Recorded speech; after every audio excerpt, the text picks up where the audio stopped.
everybody, my name is Christian and welcome back to Skycast.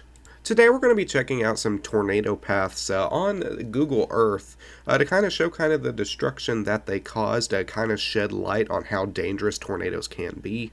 So without further ado, please make sure to subscribe to support the channel, like the video, share it with your friends, and let's go ahead and get right into it. Now, the first tornado that we can show is the May 20th, 2013 Moore, Oklahoma EF5. This tornado did touch down just to the northeast of Bridge Creek and immediately tracked into south of Moore before lifting just right off of the road east of Moore. And you can, if we run back time, we have it May of 2013, and you can see Bridge Creek is right here. Now, with this in particularly, it is a little hard to start seeing the ground scouring where the start of this tornado is, because it didn't really produce any. There was a little bit of damage here and there, but mainly it remained rurally kind of just to itself. Now, you do start see that damage path right here, just to the northwest of the shopping center just outside of Moore, Oklahoma. As this tornado crossed over I-44 and into Moore, the ground scouring became more and more imminent. You can see it right here just to the south of Southwest 149th Street.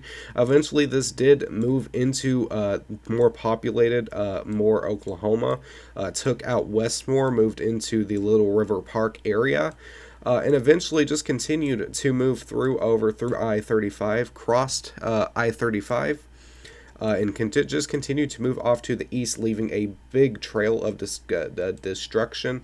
This did hit the Warren, the Regal Warren Moore facility here in Oklahoma, but eventually this continued to move off to the east and did lift right off of the 77H.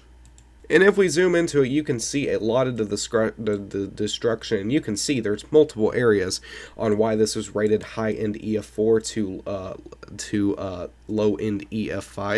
If we move over to this other area, once again, you can see the destruction on Google Earth, just how bad it was. At least only 2 people were killed with this storm in itself. Actually, let me correct that. 24 people were killed, 2 being indirect from the storm. National Weather Service forecasts are expecting the damage from this whole track to be in excess of $2 billion. Now, another tornado that is widely famous happened just a few years back in May of 2011.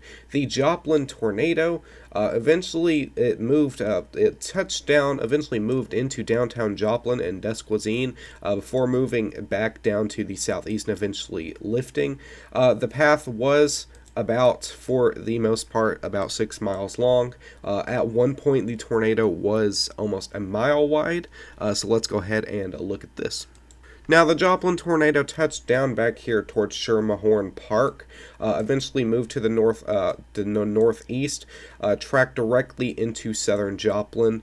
This tornado left a big ground scouring. You can see this data is from December of 2011. That's almost 5-6 months later, and you can still see the damage, the ground scouring from this. Moved through the shopping center, eventually moved off. It made that turn, moved off to the southeast, and eventually lifted right out here by the Top God Grooming Paul place. And even with this being months and months and months down the road, you can see how much damage was actually caused by this tornado. You cannot really make out anything. It's just lines and lines of just debris everywhere. Even if we move over here, a lot of it's gone. The superplex right here is gone. And if we can move over to the east, you can just see it's just continues, just rows and rows. Some houses over here remaining somewhat intact, but overall very bad damage out here. If we move over to the shopping center over here, you can see once again just the amount of damage from how strong this tornado actually was. In all, 158 people were killed in this tornado, over 1,000 injured, 10 times more than the Moore, Oklahoma tornado. Now, Joplin wasn't the only EF5 tornado in May of 2011. If we come down here to Oklahoma City, once again, this is right by where we seen that Moore, Oklahoma tornado. There is another China long tracking EF5 tornado. Let's check this out. Just coming 2 days after the Moore, Oklahoma, not the Moore, but the Joplin tornado, we did have this EF5 tornado touching down. The path length was 64 miles wide, 1,760 yards wide, and you can see just the 9 fatalities, 181 injuries. You can see how long this tornado actually was. Did touch down back here towards a more rural area of Oklahoma. Eventually tracked through North El Reno, north of Piedmont, and eventually lifted just to the north of Guthrie, Oklahoma. Now, with the fact that this tornado did move through mostly rural areas when it first touched down, there's not much of a ground scouring mark that we're seeing. And I've been scrolling on the Google Earth for a while now, and I can't really find any tornado damage with this storm. But you can see this tornado did, for the most part, track very rurally. It did hit a couple structures, but I cannot seem to find that on Google Earth, but you can see multiple times it turned.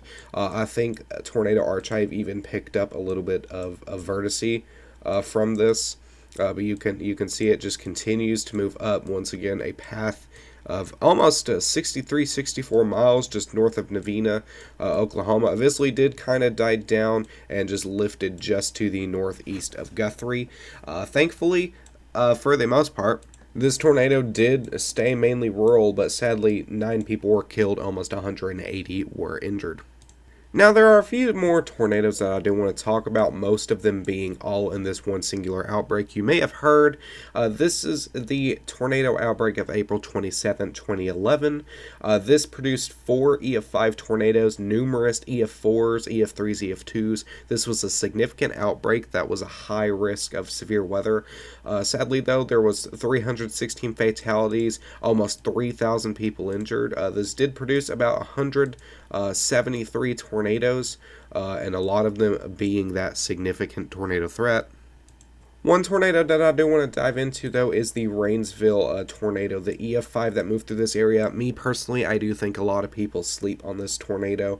This was immensely strong, but this did touch down just to the northeast of Gerline, and with this tornado, this was expected to move kind of out of the zone, but that little warm sector that continued right as this supercell moved through was able to produce just enough of a strong tornado. Eventually moved through South Rainsville, and then all the way out before touching down, before lifting kind of in Georgia. But besides this storm in itself, multiple other significant tornadoes in this area as well. Now, with the Rainville tornado, most of the damage that did happen by the next time that Google Earth resurfaced was repaired very well. You can see a little bit of that debris, like some in the trees up here, around the parking lot and all that, as well as over here towards the church, the dirt parking lot and all that. But for the most part, it does look like it was rebuilt very well. You can see a little bit of the ground scouring right here, but for the most part, rebuilt very well. Sadly, though, 25 people were killed, multiple injuries, and at least $10 million in damage was done. Now, one last tornado I do want to check out before we do in this video is the Bridge Creek EF5. This was back in 1999. This touched down just to the northeast of Chickasha, moved directly through South Bridge Creek, and just like the 2013 Moore, Oklahoma tornado, this moved through North Moore instead of South Moore, and just moved through right to East Oklahoma City through Midwest City before eventually lifting. Now, here we are on the tornado data, and you can see for the most part where the tornado tracks start. You can see that ground scouring as it moved through Bridge Creek and all the way up through towards Oklahoma. Eventually, that ground scouring kind of moved, and you can't really tell. Crossed I-44 once again, just like the 2013 Moore tornado, before it eventually caused another ground scouting period, and where the data for some reason is in black and white for 1999, we have to stay zoomed out, but you can see it moved through North Moore, Oklahoma, crossed I-35, shifted northward into portions of Parkview, just out of Tinker Air Force Base, and eventually did lift just right out of Ridgecrest. This tornado was the first ever tornado to have a tornado emergency issued for it, which is pretty scary for the most part. Now, to this day, towards places like Oklahoma City and all that, you can't really tell the scar of where tornadoes are, but if you look very closely, you can see some areas like right here where Moore is. It is very hard to tell, though, but this video is kind of just to highlight kind of how dangerous tornadoes can be. As of today, we do have tornado threat, severe threat, all producing tornado, wind, and hail potential. Into tomorrow, we have another threat, once again producing tornado, wind, and hail potential all in itself. And then on day 3, where we have a probabilistic of a 15% severe weather, which could produce tornado, wind, and hail as well.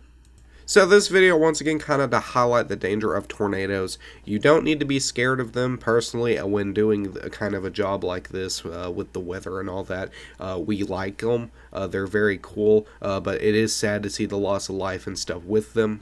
So don't be the one that loses their life. Make sure you get yourself to a safe spot if you're under a tornado warning, if you see a tornado. Thank you guys so much for watching for the most part, and I'll see you guys in the next one. Have a great day.